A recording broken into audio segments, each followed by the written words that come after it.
Eh ben, écoutez, j'avais commencé cette semaine avec les fans d'Arnaud Montebourg Oui. et je vais la finir avec les fans de Manuel Valls.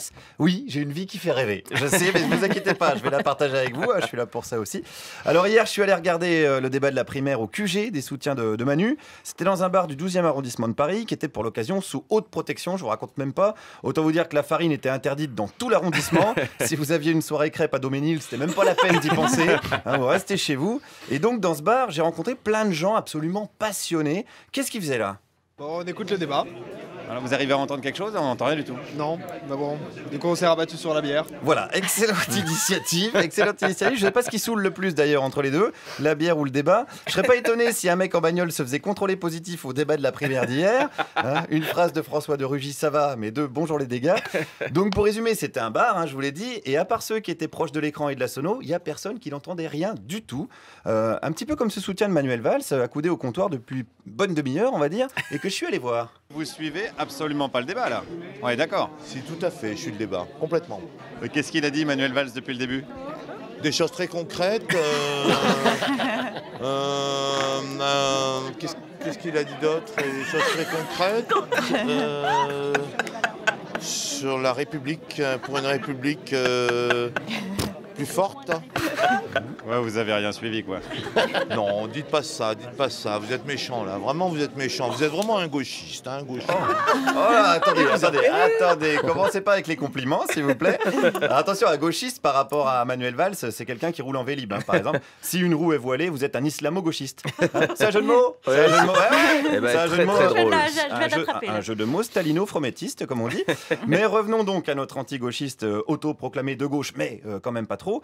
Comme de toute façon, il avait rien écouté depuis le début, j'ai tenté un truc. Manuel Valls vient de proposer la retraite à 45 ans, qu'est-ce que vous en pensez? Il n'a jamais proposé la retraite à 45 ans, déjà c'est pas possible. Si, il vient de le dire là. Non, c'est pas possible, c'est pas possible. C'est un coup de poker, il a tenté un coup de C'est poker. pas un coup de poker, il a pas dit ça, non, c'est pas possible. Bon, ça aurait été possible, parce que Manu en ce moment... je tente le coup, quoi. Non, mais ça aurait été possible, parce que Manu en ce moment, il tente le coup, le tout pour le tout, quoi. Il dit qu'il a changé, il est sans complexe, c'est vrai, maintenant il est contre le 49.3, il veut défiscaliser les heures sup, il dit que c'est le candidat de la révolte, c'est le roi du grand écart, c'est le Nadia Comaneci de la primaire, Manu. Mais bon, c'est signe qu'il panique, et ses soutiens, ils sont pas très contents. Déjà, je vous dis, France Inter, quand on prend quelqu'un à l'antenne le matin, quand Manuel Valls est invité, on ne prend pas un auditeur qui va insulter Manuel Valls quand même. Alors, il n'a pas insulté, il a dit qu'il était content. Minimum. Il a fait quoi alors? Il a dit qu'il y avait 66 millions de Français qui voulaient lui mettre une gifle. Il n'y a que lui qui le pensait, franchement, il n'y a que lui qui le pensait. Il y en a peut-être 65 millions. Non, pas 65 millions, il doit y avoir 20 millions. Oh bah ça va.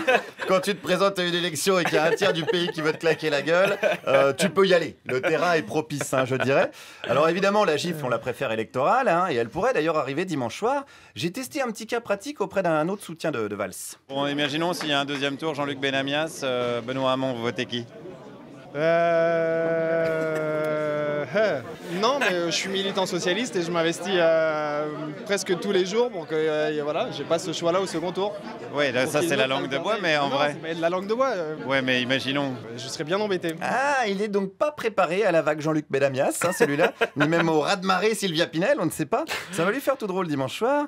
Et à qui ça va faire tout drôle notamment? Au mouvement Les Jeunes avec Valls, puisqu'ils existent, évidemment. Et sa porte-parole, Margot Antoniazzi, je l'ai rencontrée hier et je l'ai même grillée en train de ne pas du tout écouter son chef Manu. Qu'est-ce qu'elle faisait? On est venu écouter Manuel Valls, on est venu regarder le débat en buvant une bière. Alors là, vous n'êtes pas du tout en train de regarder et pas du tout en train d'écouter.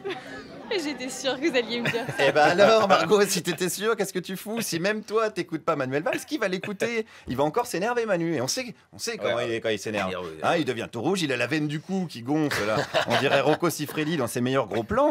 Bon, alors Margot, quelles sont les propositions de Valls? Du fait qu'il voulait supprimer le numerus clausus pour augmenter le nombre de médecins, qu'il voulait un coût des soins moindre, qu'il voulait discuter avec les médecins. Voilà, il a parlé beaucoup de santé. Du coup, il a un beau projet. Il a un très beau projet. Mais c'est pas un gars qui a été Premier ministre, Manuel Valls, il aurait pas pu le mettre en œuvre avant? Quand on est Premier ministre, on met en œuvre une politique. Quand on est candidat, on présente un projet. Et plus Premier ministre, il est candidat. Mais pourquoi il l'a pas fait alors du coup quand il était Premier ministre? Parce qu'il menait la politique de François Hollande. Eh ben voilà, tout est de la faute de François Hollande, forcément, maintenant qu'il est cramé. Manuel Valls, c'est donc le type qui conduit le corbillard et qui accuse le Maccabée à l'arrière de le ralentir. Avec Manuel Valls, le changement, c'est navrant. Guillaume Meurice.